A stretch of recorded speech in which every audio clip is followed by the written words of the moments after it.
আজ ছুটির দিন, বৃহস্পতিবার, 1 মে। তা আমাদের আরও সবারই ছুটি। তো ঘরে আজকে দুপুরে রান্নাটা বসিয়ে দিয়েছি। সকালে আর রান্নাটা করিনি, দুপুরে করলাম।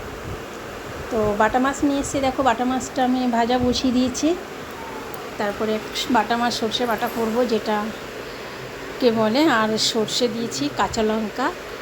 আর তোমাদের একটা টিপস দিই, যে সর্ষে আর কাঁচা লঙ্কা যখন পেস্ট করবে, তার মধ্যে একটু নুন আর একটু হলুদ দিয়ে দেবে। এতে মানে টেস্টটা বেশি বাড়ে, ঝাঁঝ হয় সর্ষেটায়, যেটাকে বলে। করতে পারো, তুমি করে দেখতে পারো। তারপরে দেখো মিক্সারে মশলাটা দিচ্ছি, তার ফাঁকে মাঝখানে সংসারের যত কাজ থাকে করে নিয়েছি। করার পরে বাদবাকি কাজ তোই থাকে, চান থাকে, অনেক কাজ থাকে। করার পরে দেখো মাছটা ভেজে তুলছি, লাল লাল করে ভেজে তোলো। এপাশে দেখো ভাতটাও বসিয়ে দিয়েছি। বসা পরে দেখো মানে মাছের ঝালটা, যে সর্ষে বাটাটা, সেটাও প্রায় হয়ে গেল, বসিয়ে দিয়েছি।